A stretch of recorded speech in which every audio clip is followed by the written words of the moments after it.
নমস্কার, আমি কল্পনা রান্নাঘরে সবাইকে স্বাগতম জানিয়ে আজকের পর্ব শুরু করছি। আজকে আমি বানাবো চিরা ভাজা। তো চিরা ভাজার রেসিপি কিভাবে করছে, দোকানের মতন একদম টেস্টি রেসিপি হবে। তো তোমরা অবশ্যই পুরো ভিডিওটা দেখবে, তাহলে কিন্তু খুব সহজেই বুঝতে পারবে। এখানে প্রথমে আমি নিয়ে নিলাম কারি পাতাগুলো ভালো করে ধুয়ে নিতে হবে। বন্ধুরা, তোমরা যদি নতুন হয়ে থাকো চ্যানেলটা সাবস্ক্রাইব করে দিও আর বেল আইকনে প্রেস করে রেখো, তাহলে সবার আগে নোটিফিকেশন তোমার কাছে চলে যাবে। এখানে পাতাগুলো খুব ভালো করে ধুয়ে আমি জলটা ঝরিয়ে নিচ্ছি। এবার পাতাগুলোকে ভেজে নিব। পাতাগুলো ভাজার সময় খুব সাবধানে ভেজে নেবে, নাহলে কিন্তু ছিটকাবে তেলটা, সেই দিকে খেয়াল রেখে তোমাকে ভেজে নিতে হবে। একটু সাবধানে এটা ভাজতে হবে। বন্ধুরা, তোমরা এখানে গ্যাসের ফ্লেমটা লো করে রাখবে, তাহলে ভাজতে সুবিধে হবে। আর যদি হাই থাকে তাহলে কিন্তু বেশি পরিমাণে ছিটকাবে, তখন কিন্তু তেলটা যেদিক সেদিক শরীরে পড়তে পারে, সেই দিকে খেয়াল রেখে এই পাতাগুলো ভেজে নেবে। পাতাগুলো ভাজা হয়ে গিয়েছে, এবার নামিয়ে নিচ্ছি। এবার আমি ভেজে নিব শুকনো লঙ্কা এখানে তুমি যেই কটা দিয়ে সুবিধা মনে করবে সেই কয়টা দিয়ে দিবে। তো এখানে আমি 4-5টা লঙ্কাই কিন্তু দিয়ে দিয়েছি। বেশ ভালো করে ভেজে নিতে হবে, যাতে মুচমুচে ভাবটা থাকে। চিরা ভাজার সাথে খেতে কিন্তু ভীষণই ভালো লাগবে এরকম শুকনো লঙ্কা থাকলে। বিকালে চায়ের সাথে এই চিরা ভাজা খেতে খুবই ভালো লাগে। এবার নিয়ে নিয়েছি আমি বাদামটাও এখানে গ্যাসের ফ্লেমটা মিডিয়াম আঁচে ভাজবে, তাহলে কিন্তু খুব ভালোভাবে ভাজা হবে, খেতেও কিন্তু সুস্বাদু হবে। তো এখানে গ্যাসের ফ্লেমটা মিডিয়াম আঁচে রেখে বাদামগুলো আমি ভেজে নিচ্ছি। যখন দেখবে ডালটা বাদামটার গায়ে একটু একটু ফাটতে শুরু করবে, তখনই কিন্তু বুঝে নিতে হবে এটা ভাজা হয়ে গিয়েছে। বেশি কড়া করে ভাজবে না, তাহলে কিন্তু বাদাম খেতে তেমন একটা টেস্ট লাগে না। তো সেই দিকে খেয়াল রেখে ভেজে নিতে হবে। এরকম লাল হয়েছে দেখো, এমনিও বাদামের গাগুলো একটু একটু ফেটে গিয়েছে, মানে ভাজা হয়ে গিয়েছে।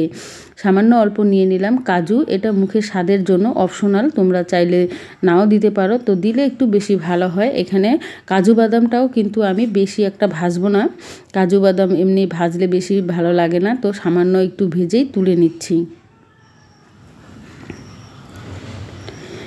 এবার চিরাগুলোকে আমি পরিষ্কার করে নিয়েছি আগেই, তো ওটা দেখাতে ভুলে গিয়েছি। চিরাগুলোকে ধুয়ে খুব সুন্দর করে পরিষ্কার করে নিতে হবে। এবার তেলের মধ্যে দিয়ে খুব সুন্দর করে যখন ভাজবে, তখন দেখবে উপরে ভেসে উঠবে, মানেই তো চিরাটা খুব সুন্দর ভাজা হয়েছে। যখনই উপরে ভেসে উঠবে, তার মানে ভালো ভাজা হয়েছে। এটা কিন্তু তোমরা ফলো করতে পারো। এবার দেখো আমি অল্প অল্প করে চিরাগুলো সবগুলোই ভেজে নিচ্ছি।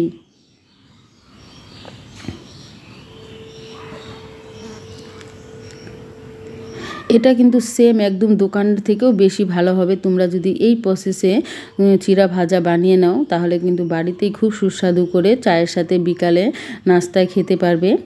তো এইভাবে দেখো ভাজা হয়ে গিয়েছে সবগুলোই চিরা, অল্প অল্প করে ভেজে নিয়েছি, তুলে নিচ্ছি আবারও।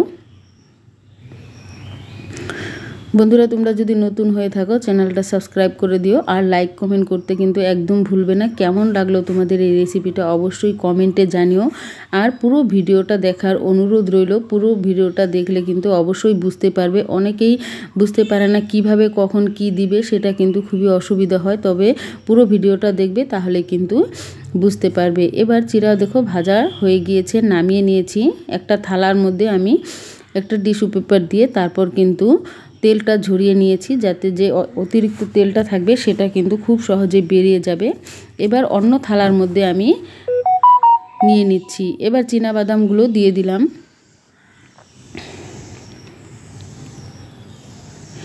এবার দিয়ে দিচ্ছি আমি কাজু বাদামগুলো, যে ভেজে রেখেছিলাম কাজু বাদামগুলো দিয়ে দিলাম। শুকনো লঙ্কাটা এখানে আমি গুঁড়ো করে দিইনি, কেননা ঝালের পরিমাণ বেশি হয়ে যাবে, তখন কিন্তু বাচ্চারা খেতে পারবে না। এর জন্য শুকনো লঙ্কাগুলো গোটা দিয়েছি। যে খেতে চাইবে শুকনো গোটা লঙ্কাগুলোই খেতে পারবে। এবার এখানে দিয়ে দিলাম বিট নুন সামান্য পরিমাণে, স্বাদ অনুসারে দিবে। হাত দিয়ে খুব ভালো করে মিলিয়ে নিলেই কিন্তু তৈরি হয়ে যাবে এই চিরা ভাজার রেসিপি। চিরা ভাজাটা কিন্তু এই কারি পাতার জন্য আরও বেশি ভালো লাগবে। কারি পাতাটা অবশ্যই খুব সুন্দর মুচমুচে করে ভেজে নিয়েছি। এটা মুখে যখন পড়বে এর স্বাদটা কিন্তু অনেক গুণ বেড়ে যাবে। অবশ্যই তোমরা এটা অনেক দিন পর্যন্ত স্টোর করতে পারবে, মানে 2 সপ্তাহের মতো কিন্তু তোমরা এইভাবে যদি একটা কোনো পাত্রের মধ্যে রেখে দাও তাহলে কিন্তু 2 সপ্তাহ খেতে পারবে। আমি একটা পাত্রের মধ্যে রেখে তারপর কিন্তু কিছুটা রেখে দিব। তো তোমাদের কেমন লাগলো ভিডিওটা অবশ্যই কমেন্টে জানিও। ভালো লাগলে লাইক কমেন্ট শেয়ার করে দিও।